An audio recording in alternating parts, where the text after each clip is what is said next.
नमस्कार दोस्तों, स्वागत है आपका एक बार फिर से आपके अपने YouTube चैनल कंपटीशन प्रिपरेशन पे। दोस्तों, इस वीडियो में हम बात करने वाले हैं IBACIO का जो एग्ज़ाम हुआ था उसके 18 फरवरी तीसरे शिफ्ट के मैथ्स के क्वेश्चन पेपर की, जिसमें हम करेंगे सभी 20 क्वेश्चंस। इससे पहले मैंने 18 फरवरी के पहले और दूसरे शिफ्ट के क्वेश्चंस करवा दिए हैं। अगर आपने नहीं देखा तो लिंक डिस्क्रिप्शन में भी मिल जाएगी और प्लेलिस्ट अलग से बना दी गई है IBACIO 2020 सॉल्व पेपर के नाम से, आप जाके उधर चेक कर सकते हैं। चलिए स्टार्ट करते हैं। आपसे कहा गया कि कौन सा स्टेटमेंट करेक्ट है। ठीक है, अब देखो, आपको पता होगा कि अगर 3/7, 5/9, 7/11 को सॉल्व करेंगे तो 3/7 की वैल्यू कितनी हो जाएगी? लगभग 10.4 के आसपास। 7 चौको 28, लगभग 10.43 के आसपास। अगर 5/9 की बात करें तो 0.55 के आसपास हो जाएगा। और 11 से 7 में डिवाइड करेंगे तो 0.6 के आसपास हो जाएगा। तो आपको पता है 0.6 0.55 से बड़ा है और 0.55 0.43 से बड़ा है। तो पहला स्टेटमेंट तो करेक्ट है। अब अगर हम बात करें दूसरे स्टेटमेंट की, तो आपको पता है ये √6 लिखा है, ये क्यूब रूट ऑफ 12 लिखा है। अगर हम दोनों के पावर 6 चढ़ा दें तो ये 6 का क्यूब बन जाएगा और ये 12 का स्क्वायर बन जाएगा। 6 का क्यूब 216, 12 का स्क्वायर 144। कौन सा बड़ा है? 216। तो आपका दूसरा स्टेटमेंट भी सही है, यानी दोनों स्टेटमेंट करेक्ट है। कहा गया कि मोनिका जो है वो ऋतु से 2 गुना ज़्यादा इफिशियंट है, यानी मोनिका बराबर 2 ऋतु है। ठीक है, और आपसे कहा गया कि 60 दिन कम लेती है ऋतु से कोई काम कंप्लीट करने में, यानी कि अगर ऋतु x + 60 लेती है तो मोनिका x लेती है। ठीक है, क्योंकि ऋतु जो है वो इससे 60 डेज ज़्यादा लेती है। आपसे कहा गया कि अगर वे दोनों एक साथ कार्य करें तो कितने दिन में ख़त्म कर लेंगे। अब आप देखो, हम माने मोनिका मतलब या ऋतु को माने, ऋतु 1 यूनिट करती है तो मोनिका 2 यूनिट करती है, क्योंकि इससे ज़्यादा 2 गुना ज़्यादा कार्य कर लेती है वो। ये 2 यूनिट पर डे करते हुए x दिन में किया गया कार्य जो है वो 1 यूनिट पर डे करते हुए x + 60 दिन में किए गए कार्य के बराबर है। यानी हम कह सकते हैं x = 60 आ गया। अब x = 60 आ गया, इसका मतलब मोनिका 60 डेज में कोई कार्य कर लेती है और जो आपकी ऋतु है वो 120 डेज में कर लेती है। अब यही पूछा गया दोनों एक साथ कार्य करें तो कितने दिन में करेंगी, तो आपको ये पता होगा कि ये 120 दिन में करती है, एक 60 दिन में करती है। दोनों मिलके 120 × 60 बटे 120 धन 60, यानी 60 × 180, 3 से 120 कटेगा 40, यानी 40 दिन में काम खत्म हो जाएगा। कहा गया कि एक स्टूडेंट जो है एक संख्या को 2/7 से मल्टीप्लाई करता है इंस्टेड ऑफ 5/7। तो आपसे कहा गया परसेंटेज एरर क्या होगी। आप मान लो कि संख्या 7 थी। ठीक है, 7 को 2/7 से डिवाइड मतलब मल्टीप्लाई वो कर देता है, यानी कि उसका परिणाम 2 आ जाता है। और करना कितने से था? 5/7 से, यानी परिणाम आना कितना था? 5। तो 5 आना चाहिए था, आया 2। कितने परसेंट की एरर आई? 3 की एरर आई 5 पे, यानी कि कितने परसेंट की? 60% एरर हो गई उसकी। ठीक है, आपसे पूछा गया क्वेश्चन मार्क की जगह पे क्या आएगा, तो सॉल्व कर लो। 9 का स्क्वायर × 23 धन 7 का क्यूब × 8 धन समथिंग का हाफ बराबर 87। यानी हाफ को अगर इधर कर दें 87 × 2 लिखा हुआ है, यानी कि हम कहें 174 लिखा हुआ है। ठीक है, अब आप सॉल्व करो तो 9 का स्क्वायर × 23 यानी 81 × 23 लिखा हुआ है, प्लस 7 का क्यूब 343 × 8 लिखा हुआ है, प्लस क्वेश्चन मार्क की जगह पे x लिख लेते हैं, ये बराबर दिया गया 174। अब सॉल्व करो पहले इसको। 23 × 1 23 हासिल आए 2, 23 × 8 184 और 2 186, यानी 1863 हो गया। प्लस 8 से गुणा करेंगे, 8 × 3 = 24, 8 चौको 32, 2 34 और 8 × 3 = 24, 3 27 प्लस x = 174। ठीक है, यानी कि ये हो गया x प्लस 4 3 7 7 6 4 10 8 7 15 1 16 2 1 3 1 4 = 174, यानी x बराबर हो जाएगा 174 - 4607, यानी कि -4433। तो x की वैल्यू आ गई। कहा गया कि जो पाई चार्ट है वो क्या रिप्रेजेंट करता है? परसेंटेज डिस्ट्रीब्यूशन दिखाता है किसी दुकानदार द्वारा बेचे गए अंडे का। ठीक है, मंडे को, संडे को, ट्यूसडे को, वेडनेसडे को, थर्सडे, फ्राइडे, सैटरडे, सबको अलग अलग परसेंटेज में दिखाता है। ठीक है, कहा गया अगर टोटल 1600 एग्स बिकते हैं तो मंडे को कितने बिके? 18% अंडे कितने दिन कौन से दिन को बिकते हैं? मंडे को बिकते हैं। तो 1600 का 18% कितना हो जाएगा? 16 × 18, नहीं 16 × 8 128 के 8 हासिल 12, 16 × 1 = 16 12 28 मतलब 28। तो आपका 288 अंडे टोटल हो गए। अगला प्रश्न देखिएगा, कहा गया कि मतलब इसमें दो स्टेटमेंट दिए गए, पूछा गया कौन सा सही है। कहा कि पहला स्टेटमेंट क्या है, कहा गया 26,500 रुपये अमाउंट बन के आता है 5 साल में 16.5% पर एनम के इंटरेस्ट से, प्रिंसिपल अगर 14,000 हो तो देख लो, अगर 26,500 आ जाता है तो सही होगा, अदरवाइज गलत। तो 14,000 रुपये पे 5 साल के लिए 16.5% की दर से कितना ब्याज मिलेगा। आप कहेंगे 16.5% एक साल में, तो 5 साल में 82.5%। 82.5% 14,000 का कितना हो जाएगा, इसको 140 से गुणा कर दो, यानी ये हो जाएगा 14 गुणे 825, यानी गुणा करोगे तो 14 पंचे 70, 14 दूना 28, 7 35 के 5 हासिल आई 3, 14 अट्ठे 112 और 3 115, यानी 11,550 रुपये ब्याज मिलेंगे। 14,000 आपका क्या है, प्रिंसिपल है, 11,550 रुपये ब्याज मिलता है, यानी कि आपका नेट अमाउंट कितना बनेगा 25,500, जबकि यहाँ पे दिया गया 26,500, यानी ये गलत है। तो पहला स्टेटमेंट तो गलत हो गया, यानी ये और ये स्टेटमेंट गलत। अब अगर आपको गैसिंग भी करनी है तो इन दोनों में से कोई सा एक होगा। अब दूसरा स्टेटमेंट चेक कर लेते हैं। कहा गया प्रिंसिपल इतना होता है, अमाउंट इतना हो जाता है 6 साल में 13% की दर से। आप एक चीज़ बताओ, 13% अगर एक साल में सिंपल इंटरेस्ट मिलता है तो 6 साल में 78%। 78% किसका, 22,000 का, तो ये कितना हो जाएगा 78 गुणे 220। सॉल्व कर लो, 22 अट्ठे 176 के 6 हासिल आई 17, 22 सत्ते 154 और 17 171, यानी 17,160 रुपये ब्याज मिलेंगे। 22,000 रुपये आपके मूलधन है, 17,160 ब्याज, यानी टोटल 39,160 आपका अमाउंट बनेगा, जो कि दिया गया है, यानी सेकंड स्टेटमेंट करेक्ट है। कहा गया कि जो टेबल दी गई है वो किसी फैमिली द्वारा जो कमोडिटीज़ कंज्यूम की जाती हैं उसका दिया गया कि कितने किलोग्राम क्या यूज किया जाता है। तो कहा गया मिलेट जो है वो बाजरे से कितना प्रतिशत ज़्यादा कंज्यूम होता है। बाजरा कंज्यूम होता है 50 kg, मिलेट यूज होता है यानी जौ 100 किलोग्राम। तो आपसे कहा गया कितना ज़्यादा, 50 ज़्यादा। प्रतिशत में अगर निकालें तो 50 का 50 कितना प्रतिशत है, 100%, बस बात खत्म। कहा गया कि एक कंटेस्ट होता है जिसमें एक पार्टिसिपेंट को 30% मार्क्स मिलते हैं, लेकिन वो जो पहला राउंड है वो 30 पॉइंट से फेल हो जाता है, यानी कि 30% पाता है टोटल मार्क्स का। अगर इसमें 30 ज़्यादा पा जाता है तब वो पास हो जाता है। दूसरा कैंडिडेट्स जो है वो 30 पॉइंट ज़्यादा पाता है क्वालिफाइंग मार्क्स से और 45% टोटल का पाता है, यानी कि अगर वो 45% टोटल का पाता है तो वो पासिंग मार्क्स से कितना ज़्यादा है, 30 ज़्यादा है, यानी कि 45% में से अगर 30 पॉइंट घटा दें तो पासिंग मार्क के बराबर हो जाएगा। यानी ये भी पासिंग मार्क है, ये भी पासिंग मार्क है, आप सॉल्व कर लो तो ये हो जाएगा 45 माइनस 30, यानी 15% ऑफ टोटल मार्क्स बराबर 30 30 60। 15% अगर 60 है तो 1% 4 हो जाएगा, यानी 100% 400 हो जाएगा। अब अगर 100% 400 हो गया तो आपको निकालना था कि क्वालिफाइंग मार्क्स कितने थे। तो क्वालिफाइंग मार्क्स कितने थे, यानी पासिंग मार्क्स कितने थे, 400 का 30% 120 धन 30, यानी कि 150।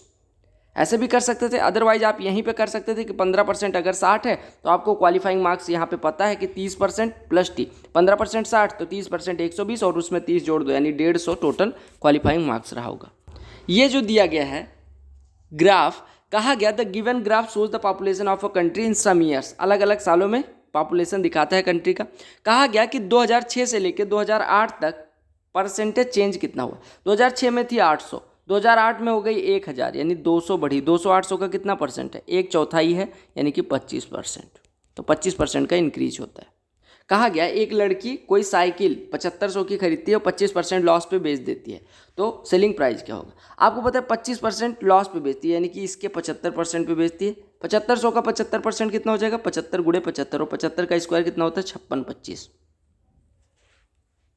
कहा गया कि 7 लोगों का एवरेज वेट जो है वो 5 किलोग्राम से बढ़ जाता है अगर एक 55 किलोग्राम वाले व्यक्ति को मतलब कुछ अलग वेट वाले व्यक्ति से रिप्लेस कर देते हैं। तो आपसे पूछा गया जो नया व्यक्ति रिप्लेसमेंट के बाद आया है उसका वेट कितना होगा।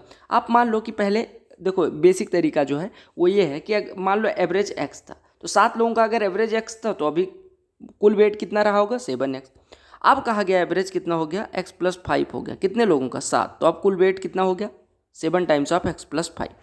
आपको ये भी पता है कि 7x में से एक 55 किलोग्राम का व्यक्ति निकला है और y किलोग्राम का व्यक्ति आ गया है, तो ये जो वेट बन रहा है वही इसके बराबर है। यानी आप कहेंगे 7x - 55 + y बराबर 7x + 35, यानी 7x 7x कट गया, यानी y बराबर हो जाएगा 35 + 55, यानी कि 90 किलोग्राम। तो आपका ऐसे भी आंसर आ जाएगा, ठीक है।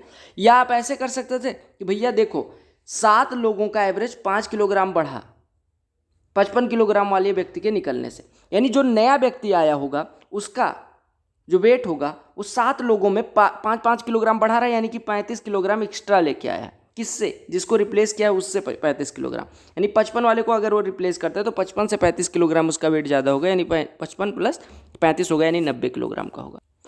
उस सिलेंडर का वॉल्यूम निकालना है जिसकी रेडियस 7 है, हाइट 10 है। आपको पता है सिलेंडर के लिए वॉल्यूम होता है पाई आर स्क्वायर एच। पाई की वैल्यू 22/7, आर स्क्वायर 7 × 7 गुणे एच की वैल्यू 10।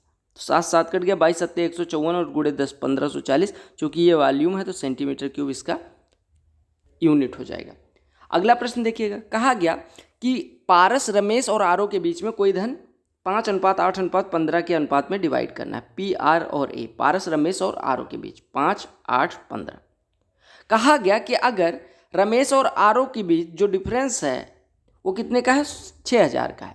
रमेश और आरओ के बीच जो डिफरेंस है वो 6000 का है। तो आपसे कहा गया टोटल मनी बताना है। देखो आपको सीधे दिया गया है कि भैया 8 और 15 का डिफरेंस यानी 7 यूनिट आ रहा है और 7 यूनिट बराबर दिया गया 6000 रुपये, ठीक है। तो आपसे कहा गया कुल अमाउंट बताओ। कुल अमाउंट कितना है? 5, 8, 13, 15, 28, यानी 28 यूनिट टोटल हमारे पास रुपया है। 7 यूनिट अगर 6000 के बराबर है तो इसका 4 गुना यानी कि 24000 के बराबर हो जाएगा। कहा गया कि 4 अंकों की बड़ी से बड़ी संख्या बताओ जो 12 से डिविजिबल हो। आप सीधे देख लो ना, 12 से डिविजिबल है तो 3 से भी डिविजिबल होगी, 4 से भी डिविजिबल होगी। 4 से डिविजिबिलिटी के लिए संख्या के लास्ट 2 डिजिट 4 से कटने चाहिए। यहाँ पे कट रहा है नहीं, यहाँ पे कट रहा है नहीं, ये दोनों खत्म हो गए। 3 से डिविजिबिलिटी के लिए क्या होता है कि सम ऑफ डिजिट्स 3 से कटना चाहिए। अगर यहाँ पे करोगे तो 27, 8, 35 हो रहा है तो ये नहीं कटेगा, तो आपका यही आंसर हो जाएगा। अदरवाइज आप 12 से 9999 में डिवाइड करते, जो शेषफल बचता उसको 9999 से घटा देते, आपका आंसर आ जाता। लो भैया, आपको किसी ट्राइंगल के लिए साइड दी गई 6, 6 और 8, आपको एरिया निकालना है। सीधे देखो, ये 6 है, ये 6 है, ये 8 है। आप सीधे देख लो ना, अगर ये कैसा ट्रायंगल बनेगा? समद्विबाहु त्रिभुज। समद्विबाहु बनेगा तो ये 4 हो जाएगा, ये 4 हो जाएगा, क्योंकि जो मीडियन होगी वो परपेंडिकुलर भी होगी। अब आप ऐसे कर सकते हो, ये 6 है, ये 4 है, तो ये कितना हो जाएगा? 36 - 16 यानी कि 20, यानी 2√5 इसकी वैल्यू हो गई। हाइट आ गई 2√5, बेस है 8, तो एरिया कितना हो जाएगा? Half into base into height. 2 cut गया, 8 इंटू √5 तो 8√5 हो जाएगा। कहा गया कि प्रिया को कोई घर साफ करने में कितने दिन लगेंगे? अगर मोना 5 दिन में कर सकती है और दोनों मिल के वो 3 दिन में कर सकती है। आपसे कहा कि प्रिया को कितने दिन लगेंगे अगर मोना अकेले कितने दिन में कर सकती है? 5 दिन में, और प्रिया और मोना मिल के 3 दिन में कर सकते हैं, ठीक है। अब आप ध्यान से देखिएगा, आपको पता है अगर दोनों मिल के x दिन में करें, पहला a दिन में करें तो दूसरा कितने दिन में करता है? आप कहेंगे x गुणे a बटे a माइनस x, यानी 3 × 5 = 15 बटे 5 - 3 2, यानी 15 बटे 2 यानी कि 7.5 दिन में, ठीक है। ऐसे कर सकते थे, एलसीएम ले लेते, 5 3 का एलसीएम 15 हो जाता, यानी ये एक दिन में 3 यूनिट करती, ये 5 यूनिट, दोनों मिलके 5 यूनिट, अकेली 3 यूनिट, यानी कि प्रिया कितना करेगी? 2 यूनिट। 2 यूनिट एक दिन में करेगी, 15 यूनिट करने के लिए 15 बटे 2 दिन। कहा गया 2 वर्कर्स हैं ए और बी जो कोई कार्य 35 और 45 दिन में कर सकते हैं, यानी ए 35 दिन में कर सकता है और बी 45 दिन में कर सकता है। आगे क्या कहा गया कि इनिशियली दोनों ने एक साथ कार्य करना शुरू किया और एक कुछ दिन बाद कार्य छोड़ देता है, फिर जो बचा हुआ कार्य है वो बी 29 दिन में करता है। तो आपसे कहा गया अगर दोनों एक साथ कार्य करें तो कितने दिन में कर लेंगे? आप क्या काम करो, 35 और 45 का एलसीएम ले लो, यानी कि 315 आ जाएगा। यानी ए 35 दिन में 315 करता है, यानी एक दिन में कितना करता होगा? 9 यूनिट करता होगा, और बी 45 दिन में 315 करता है, यानी एक दिन में 7 करता होगा। अब अगर ये दोनों एक साथ कार्य करेंगे तो 16 यूनिट एक दिन में करेंगे। हम मान लेते हैं x दिन तक इन्होंने साथ में कार्य किया, यानी x दिन बाद a छोड़ देते, तो इन्होंने कुल कार्य कितना कर लिया होगा? 16x plus. फिर कहा गया कि b को शेष कार्य करने में 29 दिन लगते हैं, यानी 7 यूनिट पर डे करते हो, 29 दिन में कितना कार्य करेगा? 7 × 29 यानी कि 203 यूनिट, और ये मिलके 315 यूनिट हो जाता है। यानी 16x बराबर हो गया 112, यानी x बराबर हो गया 7। अब x बराबर 7 हो गया तो आपसे कहा गया कि कितने दिन दोनों, अच्छा ये नहीं पूछा गया था कितने दिन में दोनों एक साथ कार्य खत्म कर दें, ये पूछा गया था दोनों ने एक साथ कितने दिन कार्य किया। आपने x माना था तो x की वैल्यू 7 आ गई। कहा गया कि 2,000 रुपये पे 2 साल के लिए 5% की दर से, आपको पता है 2 साल में 5% की दर से 10% ब्याज मिलेगा, 10% मतलब 1/10वां हिस्सा, तो 2,000 का 1/10वां हिस्सा 200 हो जाएगा। प्रश्न देखिएगा, थोड़ा कैलकुलेटिव है लेकिन बाकी कुछ है नहीं इस प्रश्न में। कहा गया PQR तीनों को मिला के 180 कैंडीज उनके पास है, ठीक है। कहा गया अब उसके बाद में कुछ वो उनको देते हैं, वो उनको वापस कर देते हैं, वो उनको फिर से कुछ कैंडीज दे देते हैं, फिर ऐसे कुछ दिया गया है। अब हम सीधे सीधे लिख लेते हैं कि P के पास P कैंडीज थी, Q के पास Q कैंडीज थी और R के पास R कैंडीज थी, ठीक है। अब पहली लाइन पढ़िए, कहा गया P gives Q and R each as many candies as they already have, यानी कि Q और R के पास जितनी कैंडीज थी उतनी कैंडीज P ने दोनों को दे दी। तो Q के पास अभी कितनी हो गई, Q और मिल गया 2Q हो गई, और R के पास ऐसे कितनी हो गई 2R और मिल गया तो 2R, मतलब R और मिल गया तो 2R हो गए।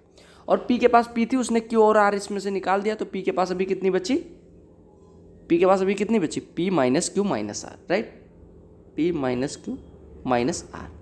अब दूसरे केस में देखिए, कहा गया after that R gives Q half as many candies as Q already has, यानी R जो है Q के पास जितनी कैंडीज है उसकी आधी कैंडीज और देता है, यानी Q के पास 2Q कैंडीज थी उसकी आधी, यानी Q और मिल गई, यानी Q के पास अभी कितनी हो गई 3Q, और दिया किसने है R ने, तो R के पास 2R थी, अब 2R माइनस Q कैंडीज बची, ठीक है।